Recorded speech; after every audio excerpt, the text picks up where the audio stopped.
I am delighted to be coming to you from the home of one of our longtime members and actually the oldest member of the neighborhood church, and that, of course, is Ruberta Weaver.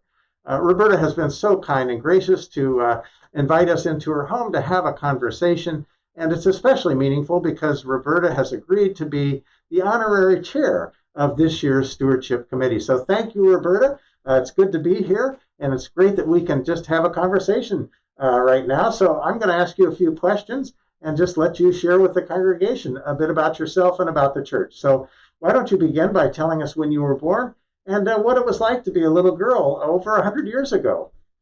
All right. I would be glad to do that. I was born in 1916, just as World War I was coming to an end. And we had a very happy family life that didn't last very long because my mother and baby sister were killed in an accident when I was 4. So beginning at age 4 to age 8, I lived with my grandparents on a farm in Clovis, which is outside of Fresno. My grandfather was raising grapes for raisins. My brother and I, he was 2 and I was 4, we had a wonderful life, eating raisins and figs and right off the tree. It was wonderful. My father was an elementary school principal, and then he was a naturalist. He could whistle the birds right out of the trees, and he was on the radio, KGO in San Francisco. Every week, Bert Harwell Birdman telling about the birds. And eventually, in 1929, he was asked to come to Yosemite as park naturalist.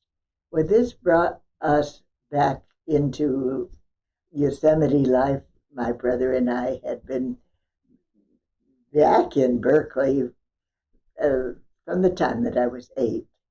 My father had remarried as an elementary, secondary school supervisor for the University of California, University High School. So we were educated right to the end. Always education was the important thing. And that's why I have particularly enjoyed being at the neighborhood church, because for the UCC, education is about the most important thing there is in our theology. We know we must learn and keep learning, and it's wonderful to be able to be in a church that really cares about the people around them and the way that they can make ends meet. And this is the important part of being a part of a church, because churches have to make that jump from places where they have nothing to places where they have too much. And this church manages that divide very well, don't you think? I think so, and the education part that you mentioned is really important as well, and you've certainly seen a lot of that over your long years. And in fact, yes, because I continued on in school. I married a person who went on into teaching. Everything was wonderful. And then, as I recall, you joined the church sometime back in the 1970s. Is that right, Ruberta? Absolutely.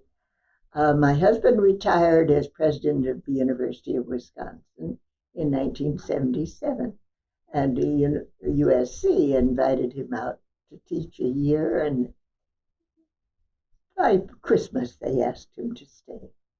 So we did stay, bought this house in 1978, and as I was driving on PV Drive West, I saw a sign in the parking little edge that said Neighborhood Church, UCC.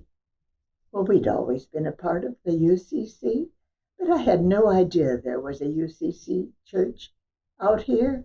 We joined immediately. Fortunately, we were allowed to join immediately. And you've been very active ever since. In fact, you have served on so many committees and boards. You've been part of the Yule Parlor Parade for a number of years. And of course, we all love it when you read scripture during the worship service. That's very touching and very meaningful. We really appreciate that. You have been a blessing to the church. In fact, you're the only person I know who other adults say to me, boy, when I grow up, I want to be just like Ruberta Weaver. That's quite a compliment, Ruberta. And but anyways, you've been such a blessing to us, and I wondered if you could just reflect for a moment on why the neighborhood church has been a blessing to you. Absolutely. Well, it really has been a basis for me. I think that this is everyone needs to center on something. And I think that the neighborhood church has an opportunity to reach deep into our souls. You've done a marvelous job in making that possible. I really appreciate that. You have made us feel important in ways that are trivial for us, but meaningful for the church. And that is a great opportunity for us to help others who really need our help. And that's the advantage of a church in these terrible times of isolation. We have ways of making people feel important because we care. And this is about the most important thing that I think any church can do. It's a terrible time when we're so isolated, and yet the church reaches out to others and helps us all. Yeah. Thank you. Well, thank you, Ruberta, and I think you hit it right on the head. This is because this is such a challenging and difficult time.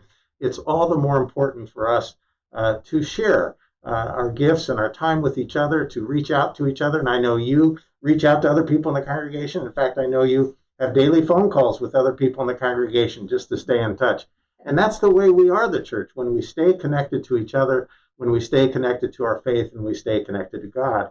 And so it's really important during this challenging time for all of us to support the church financially and in every other way that we can to stay connected, because it won't happen all on its own. It takes all of us pitching in and working together, and where we can to contribute, and for those who are in a position to even do more to do that, because until we get through to the other side of this, Ruberta, it's going to be an ongoing challenge. And I don't know about you, but I sure look forward to the time when we can all get back together and be in community at the church physically. It will be a wonderful time of rejoicing and being together. So again, I want to thank you for your time. I want to thank you for all you do for the church and the ways that you touch and bless our lives. And it's a wonderful thing to be a part of the neighborhood church and to have you as a part of it. So thank you so much, Ruberta. Oh, my pleasure.